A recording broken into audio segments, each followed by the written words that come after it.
Solve பண்றதுல நம்ம குட்டா ஆகணும்னா ஒரு 3 விஷயத்த நம்மளோட ஹேபிட்டா மாத்தணும். அந்த ஃபர்ஸ்ட் விஷயம் என்னன்னு கேட்டீங்கன்னா, எக்ஸாம் டைம்ல நம்ம அதிகமா பேசுறது என்னன்னா, பேசிக்ஸ் குடு. டெய்லி ஃபார்முலாஸ படிங்க. அதாவது பிஃபோர் பெட் ரீட் ஃபார்முலாஸ் அப்படின்னு ஒரு இன்ஸ்ட்ரக்ஷன் நம்ம அதிகமா குடுப்போம்.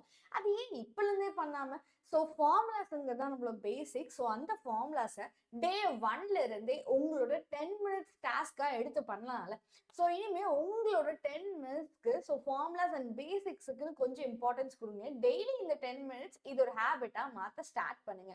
அண்ட் செகண்ட் விஷயம் என்னன்னு கேட்டீங்கன்னா, ஒரு விஷயத்த ஃபர்ஸ்ட் டைம் சால்வ் பண்ணும்போது, ஒரு கொஸ்டின நீயா ஓனா எடுத்து சால்வ் பண்றேன்றப்போ, அப்ப யோசிச்சு பார்த்தா நம்மளுக்கு நெறைய மிஸ்டேக்ஸ் வரும். ஏகப்பட்ட மிஸ்டேக்ஸ் வரும். ரைட்டா? அந்த எல்லா மிஸ்டேக்ஸையும் நோட் பண்ணி வைங்க. ஏன்னா மிஸ்டேக்ஸ் எந்த இடத்துல பண்றோம்ன்றது நம்மளுக்கு ஃபர்ஸ்ட்டே தெரிஞ்சுச்சு அப்படின்னா, எக்ஸாம் டைம்ல அத ரெக்டிஃபை பண்ண ஈஸியா இருக்கும். அந்த மிஸ்டேக்ஸ் எல்லாத்தையும் ஒரு புக்ல போட்டு நோட் பண்ண ஸ்டார்ட் பண்ணுங்க. இதுதான் உங்களோட செகண்ட் ஹேபிட்.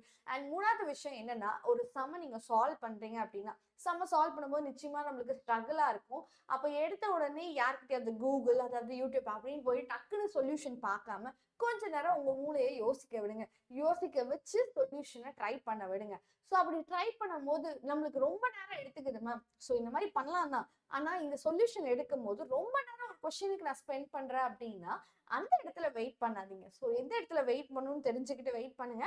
அண்ட் ரொம்ப நேரம் ஆகுது அப்படின்னா, அந்த இடத்துல வெயிட் பண்ணாம டக்குன்னு you have to seek help. அத அடுத்த நாள் உங்க மேம் கிட்ட கொண்டு போய் சீக் ஹெல்ப் பண்ணுங்க.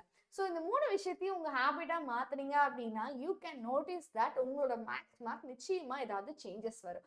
பிடிச்சிருக்கு அப்படின்னா மறக்காம லைக் பட்டன ஸ்மாஷ் பண்ணிட்டு அண்ட் கூடவே நம்ம சேனலையும் சப்ஸ்கிரைப் பண்ணுங்க. And last but not least, ஒரு கொஸ்டின் உனக்கு பண்ண தெரியும் அப்படின்னா, அந்த கொஸ்டின சத்தமா உங்களுக்கு நீங்களே எக்ஸ்பிளைன் பண்ண தெரியணும். ஓகேவா? உங்களுக்கு நீங்களே எக்ஸ்பிளைன் பண்ண தெரிஞ்சுதான்னு மறக்காம நோட் பண்ணுங்க.